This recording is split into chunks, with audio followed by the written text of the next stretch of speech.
आपका स्वागत है कृषि जागरण के इस खास सीरीज भारत भ्रमण में। मैं हूं अंजलि त्यागी। भारत के मशहूर शहर जयपुर को तो हर कोई जानता है, जिसके मशहूर होने का कारण है इस शहर की पिंक सिटी। लेकिन यहाँ पर सबसे खास आकर्षण है सिटी पैलेस, जिसका आर्किटेक्चर इतना अनूठा है कि आप देखकर हैरान रह जाएंगे। आइए जानते हैं सिटी पैलेस की इस खूबसूरती का राज क्या है। ऐसा क्या है कि इस महल की खूबसूरती को निहारने के लिए हर साल पूरी दुनिया से लाखों लोग इस शहर में पहुंचते हैं। आइए देखते हैं।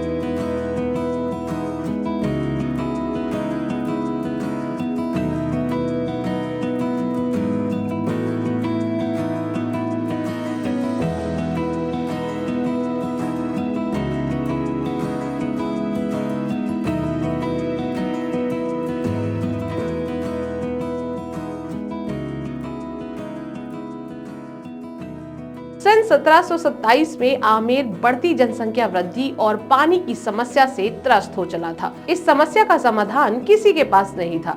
तभी आमेर के महाराजा सवाई जयसिंह द्वितीय ने इस समस्या का समाधान निकाला और इस खूबसूरत से शहर की स्थापना की। जयपुर का पिंक सिटी जनता की हर सुविधा को ध्यान में रखते हुए तैयार किया गया था, ताकि यहाँ की प्रजा को सभी मूलभूत सुविधाएं मिलती रहे।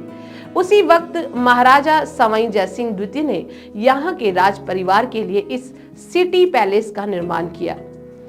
इसके बाद महाराजा सवाई जयसिंह द्वितीय भी आमेर में आकर बस गए थे। जयपुर का सिटी पैलेस कई एकड़ भूमि में फैला हुआ है। महाराजा ने सबसे पहले सिटी पैलेस परिसर की बाहरी दीवार का निर्माण करवाया था। सिटी पैलेस जयपुर की वास्तुशिल्प का कार्य उस वक्त के मुख्य वास्तुकार विद्याधर भट्टाचार्य ने किया था। सिटी पैलेस को बनाने में 3 वर्ष का समय लगा था। आपको बता दें, इस सिटी पैलेस को प्रसिद्ध वास्तुकार विद्याधर भट्टाचार्य के साथ सर सैमुअल स्वीटन जैकब ने डिजाइन किया था, जो कि उस समय के अपने आप में ही बहुत बड़े वास्तुकार थे। सिटी पैलेस का निर्माण मुगल, राजपूत और यूरोपियन शैली की अद्भुत कला से किया गया है। जयपुर शहर के बीचों बीच बनी इस इमारत का निर्माण गुलाबी लाल सैंडस्टोन से किया गया है।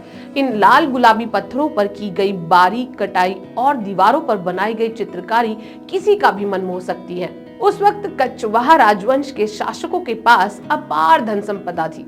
इसी कारण से महाराजा जयसिंह द्वितीय अपनी प्रजा के लिए एक बेहद सुनियोजित, सुरक्षित और खूबसूरत समृद्ध शहर बनाना चाहते थे, जिसमें जयपुर अपने आप में एक पहला ऐसा शहर था जो कि बहुत ही सुनियोजित तरीके से विकसित किया गया था। यहाँ पर सबसे खास है यहाँ की धरोहर श्री गोविंद देव जी मंदिर, चंद्र महल, मुकुट महल, मुबारक महल, महारानी महल और सिटी पैलेस परिसर म्यूजियम, जो कि इस सिटी पैलेस की खास घूमने की जगह है।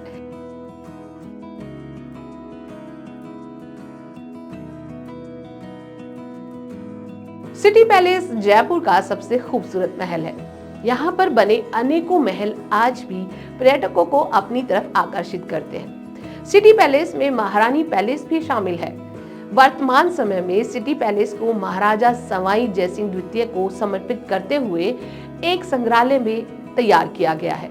इस संग्रहालय में कई शाही पोशाकें और बनारसी साड़ियां हैं और पश्मीना शॉल भी हैं, जो बहुत ही खूबसूरत तरीके से तैयार किए गए हैं और ये सभी हाथों से बनाए गए हैं। सिटी पैलेस के इस संग्रहालय में कई प्राचीन राजपूती हथियारों को प्रदर्शित किया गया है। संग्रहालय में चेन हथियार, हाथी दांत की तलवारें, पिस्टल, बंदूकें, तोपें, पॉइजन टिप वाले ब्लेड और गन पाउडर के पाउच भी मौजूद हैं। यहाँ पर सीजर और कैची एक्शन सबसे ज्यादा पॉपुलर हथियार है। यहाँ पर मौजूद हथियारों में कुछ 15वीं सदी के समय के हैं। जयपुर के महाराजा सवाई माधो सिंह के हथियार भी यहाँ पर प्रदर्शित किए गए हैं।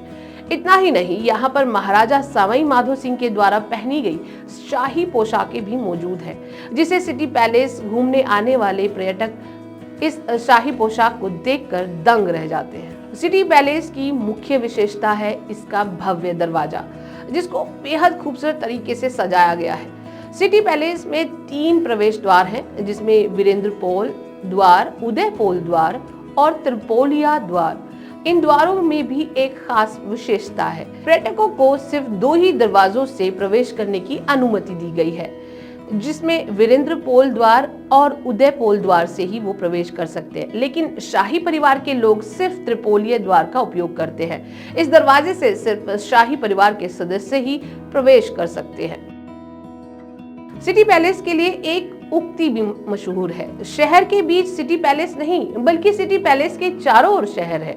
इस उक्ति का राज जयपुर के वास्तु में निहित है। जयपुर शहर को वास्तु के अनुसार बसाया गया था। जिस तरह सूर्य के चारों तरफ ग्रह होते हैं ना, ठीक वैसे ही सिटी पैलेस भी पूरे जयपुर शहर का सूरज माना जाता है, जिसके चारों तरफ पूरा शहर बसा हुआ है। इसीलिए ये उक्ति सिटी पैलेस के लिए बनाई गई है। जयपुर शहर के निर्माण में ज्योतिष और वास्तु का पूरा ध्यान रखा गया है। जैसे ब्रह्मांड में सूर्य के 9 ग्रह हैं, उसी आधार पर जयपुर को भी 9 ब्लॉक्स में बांटा गया है। ये सभी खंड या ब्लॉक नाहरगढ़ किला से साफ तौर पर देखे जा सकते हैं। इन 9 ब्लॉक्स में से 2 ब्लॉक्स में सिटी पैलेस को बसाया गया है, बाकी के 7 ब्लॉक्स में जयपुर शहर को बसाया गया है। जयपुर शहर के 2 ब्लॉक्स में बने सिटी पैलेस के दायरे में कई इमारतें आती हैं, जिनमें सूरज महल, चंद्र महल, हवा महल, चांदनी चौक, जलेब चौक, जंतर मंतर, चौगान स्टेडियम आदि विख्यात है। वर्तमान में शाही परिवार के लोग चंद्र महल में रहते हैं। बाकी इमारतें शहर में शामिल हो चुकी हैं। सिटी पैलेस के कई हिस्सों को संग्रहालय में बदल दिया गया है। इसके मुबारक महल के बारे में आपको बताते हैं।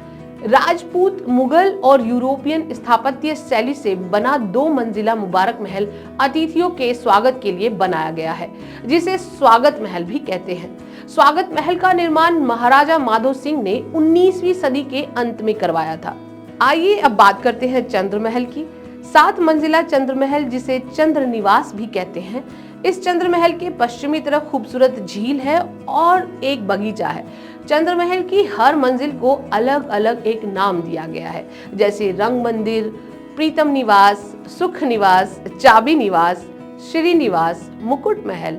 चंद्र महल की दीवारों पर की गई विशिष्ट चित्रकारी, खूबसूरत आरसी के काम और फूलों से सुसज्जित किए गए ये नक्काशी पर्यटकों का मन मोहती है। पर्यटक चंद्र महल के निचली मंजिल पर ही जा सकते हैं। यहाँ शाही खजाने की कुछ वस्तुएं, कालीन और पांडुलिपियों का संग्रह रखा गया है। प्रीतम निवास चंद्र महल में जाते समय एक छोटा आंगन आता है, जिसे प्रीतम निवास कहते हैं। इस चौक में 4 प्रवेश द्वार हैं, जिनको रिद्धि सिद्धि पोल द्वार कहते हैं। इन रिद्धि सिद्धि पोल द्वार की खूबसूरती मन भावक है। इन 4 प्रवेश द्वारों के नाम पर 4 मौसमी ऋतुओं के नाम भी रखे गए हैं, जो हिंदू देवी देवताओं को समर्पित है। सर्वतोभद्र या दीवाने खास, इसके बारे में अब आपको बताते हैं। सर्वतोभद्र अर्थात दीवाने खास में रखी चांदी से बने 2 बड़े घड़े हैं। यह एक कौतूहल का विषय है। कहते हैं कि महाराजा माधो सिंह इन घड़ों में माता गंगा का पवित्र पानी भरकर इंग्लैंड लेकर गए थे, जिस कारण इनको गंगा जली कहा जाता है। कीमती धातु से बने विशाल पात्रों की सूची में गंगा जली का भी गिनीज बुक ऑफ रिकॉर्ड भी इस नाम में शामिल है। सर्वतोभद्र में पूर्व दिशा में एक छोटा द्वार है, जो दीवाने आम अर्थात सभा निवास की तरफ जाता है। यह पर्यटकों के लिए हमेशा खुला रहता है। यहाँ भव्य हॉल के समय राजा जनसभा लगाया करते थे। तो भारत भ्रमण में आज इतना ही। अगले अंक में हम आपको लेकर चलेंगे आस्था की नगरी उज्जैन महाकाल। माना जाता है यहाँ एक देवता मदरा पान करते हैं। है ना रोचक? तो देखते रहिए कृषि जागरण। नमस्कार।